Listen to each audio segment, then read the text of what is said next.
Him under the moon. In their full glory as well, lighting up the grid for this final Heat 3 of the Shell Australian Touring Car Championship from Eastern Creek.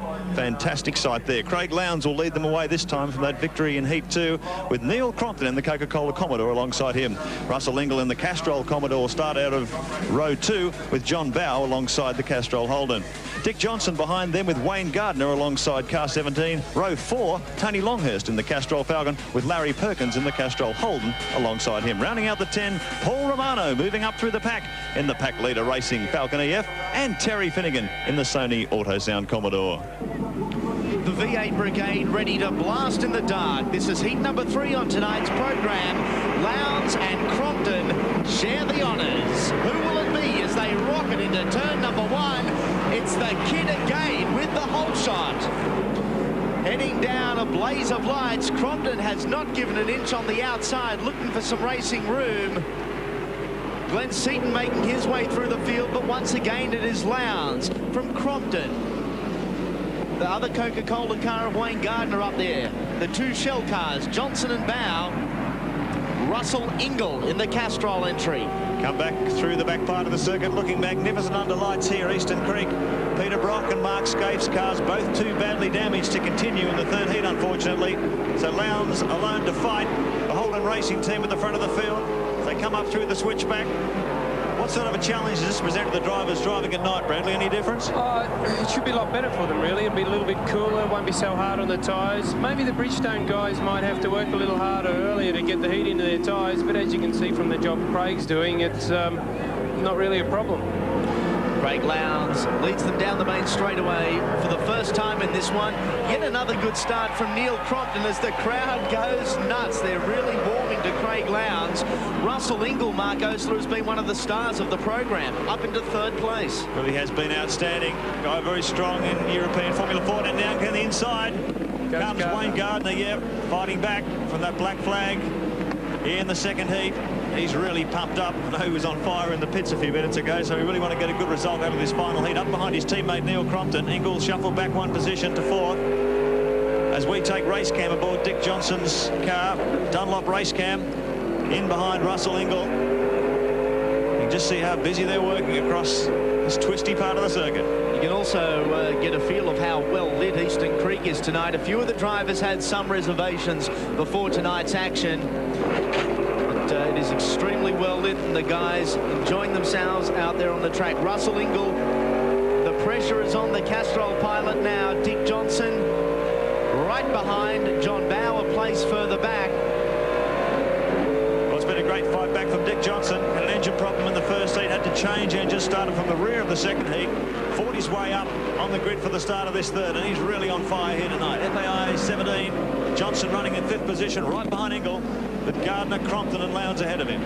Both Gardner and Johnson this afternoon and tonight have not had the ideal run. Gardner, of course, was black flag and had a stop-go penalty in heat number 2. Johnson pitted early in heat number 1. So for these two guys to fight back in the vein they have has just been absolutely outstanding. There you have Wayne Gardner, hot on the heels of his co-driver and team partner, Neil Crompton. Is there going to be team orders here, Brad Jones? Well, at the moment, Gardner's going a little bit faster than Neil, so I'm not sure. I don't think so. They certainly out there fighting for, you know, every part of the circuit between themselves, but Crompton won't want to hold Gardner up, and he's looking pretty good in the championship. He's got a nice points position, so we'll just watch for a couple of laps. Glenn Seaton will really be on fire too, Bradley Jones. He's starting on a new set of tyres in this second heat. He's up to 11th already. So watch the Ford Credit Falcon as these laps unfold. And he's, you know, doing the same sort of pace as the couple of cars we're looking at now. Ooh. It's interesting here. Gardner has a different driving style. We were talking about it a little bit earlier, but what tends to happen is when you come into a corner, he angles off and brakes as he comes down. Now we've got Bowe at the back of this pack. He'd be pretty desperate to get through here, Mark. Like at the moment, the two Shell Fords on the charge. John Bowe said he really has used up his tyres. He had to pick out of those 8 tyres he had available for the 3 heats, try and pick the best 4, and he didn't doesn't seem to have much of a selection on his plate. Did he say it was something like picking the lesser of the two evils? I think I heard him quote. And Bowers, Mark and Bradley have both pointed out, desperate to get past both the team boss and Russell Ingall. Russell Ingall, of course, making his debut with Larry Perkins. Bathurst last year, first time with Larry, first time they win the race from almost a one-lap deficit. An incredible run for Russell, and he's really showing that form is no fluke as Bow sneaks through on the inside of Johnson. Well, if he's running out of rubber, he's certainly got a bit left at the moment. Very nice move. Was that being kind on the boss's part, do you think, Bradley? Probably slightly. I mean, he certainly doesn't want to see his two cars in the wall. But no, I think Dick doesn't sort of cut John too much slack, especially the first round of the championship. Every driver is out there to win. Now, here they go, the Coke cars. Well, that's Gardner sneaking through on the outside. I think Neil opened the door there, perhaps. Yeah, I certainly don't think Neil slipped a gear. So all these Dunlop guys running in the mid-62 second bracket. Lowndes fastest lap so far, 62 dead. He's just fired off a 2-2. So he's really got about half a second on these guys at the moment, and opening the gap all the time. 2.8 seconds that time around. 5 laps completed. Glenn Seaton breathing fire in his Ford credit forward. As Mark alluded to early, he started well back in the field. There is one of the pack leader cars. Paul Romano, Alan Jones' teammate. Just up there in 11th position, just outside the top 10.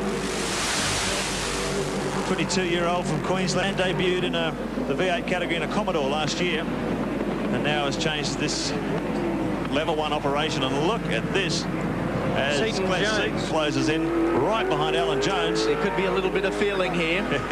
Just a touch. Well, they're both Falcons. They're both on Bridgestone tyres, and these guys are former teammates, so there will be a big notch you can carve in your gun, whoever comes out winner of this little scrap. Glenn Seaton, many expected to be the force here at Eastern Creek. He's had a lot of success here in Sydney's outer west. And as we saw in heat number 2, things really haven't gone Glenn's way. He was forced to start from the rear of the field in this, the third heat.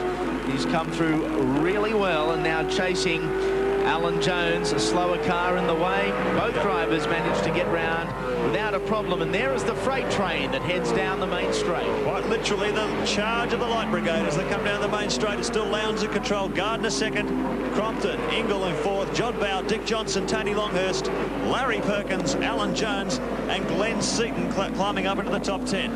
Well, Wayne Gardner has really stretched quite a gap on Neil Crompton, his co-driver. We saw Gardner pass Crompton a lap or so ago. Crompton has fallen to the clutches of Ingall, and here's John Bow now having a look inside the Castrol car. Perhaps not the ideal spot to look for a pass. They will be nose to tail as they come out of the flip-flop. Oh, Stephen Richards in trouble again. The nightmare continues for Team Valvoline. I've seen him doing a bit of lawn mowing earlier on. He's back out on the grass again, back on the circuit, fortunately, without too much damage, car 32. So this is the battle for 4th, 5th, 6th, 7th, Ingall, Bow, Johnson, Tony Longhurst. Very spirited run from the Castrol Falcon too, as we take Dunlop Race Camp aboard Dick Johnson's Ford as he's in this great battle. Flat out down the main straight, reaching speeds about 260 kilometres an hour before they break for this daunting turn 1. Hook in hard here. Bradley Jones, it looks like it's a very physical circuit to drive Eastern Creek. Very demanding circuit. It's very hard on the right front tyre, in actual fact. There goes John Bow. Well, you know. Oh, look at the damage to the front too. He's given the guy in front of serious. He's given Ingall a bit of a tickle up there, and unfortunately spun. Well, he did say his tyres were going away from him. He didn't have much life left in him. Do you think that's just overcooking it on the rubber? Wayne Gardner, let's have a look at that on the replay. And he's, yeah, big damage to the front of the car there. They run the brake balance in these cars so close. As you see from John's car there, it's a bit of a smack in the front, but just lock the rears, and they keep that so fine. There is Dick Johnson, team boss, Shell FAI Racing. Tony Longhurst, this is the Battle of Queensland in progress now. Back down the main straightaway. Neil Crompton heading the tribe. Right behind him, Russell Ingall, and Ingall now starting to challenge. The big mover and big shaker on the track is Wayne Gardner, occupying position number 2. Just on a 61.75. That's 0.2 of a second faster than Craig Lowndes' quickest time in this third heat. So Gardner is really flying. There's our race leader, Craig Lowndes, 2.3 seconds the gap at the moment. as he leads them through the dark. Let's check how they sit at the moment. Lowndes in charge. Wayne Gardner, as you said, on a real charge in second place. Neil Crompton in third. Russell Ingall in the Castrol Commodore in fourth. And Dick Johnson rounds out the five. Don't go away. We'll be back with plenty more in just a moment. 3 of the Shell Australian Touring Car Championship opener from Eastern Creek. This is Neil Crompton. Russell Ingall behind in the battle for third, fourth, fifth and sixth. Wayne Gardner, the real charger in the pack. He's closed the gap to 2 seconds. Our race leader, Craig Lowndes, so we'll keep an eye on that. There's Crompton in the number 7 Coca-Cola Commodore. And just when it looks as though Russell Ingall is about to pounce, Neil manages to find just that little bit extra to move out ahead. Dick Johnson behind Ingall, and there is Tony Longhurst in the Castrol Falcon EF. And Castrol, as we were stating earlier, a huge interest in touring cars this year. 3 cars painted up in the Castrol colours. Tony Longhurst, you could do a lot worse than find a guy like that to fly your flagship. Last of the lightweight Ford shells in operation. Tony was well into building this car when they outlawed the lightweight Ford shell, so he's been allowed to continue with it. No weight advantage, of course. Has to ballast the car up to the new 1350 kilogram weight limit. And look at Glenn Seaton. Just talking about the Castrol Falcon. Seaton is really on the charge. He's right up behind Longhurst now in 7th position, leaving Perkins, Jones and Romano in his wake. So Seaton on a real fly. Keep in mind he's on fresh tyres. Alan Jones, it looks like, could be struggling a little bit with tyres. He was nice and loose as they came over the flip-flop. Jones trailing Larry Perkins. Whoa! Whoa! A moment for Glenn Seaton as we join him for race cam. You see Seaton grab a huge armful of lock. It was almost 180 degrees, Brad Jones. Well, he's certainly pedaling this thing as hard as he can. He's, you know, Glenn's a very relaxed driver.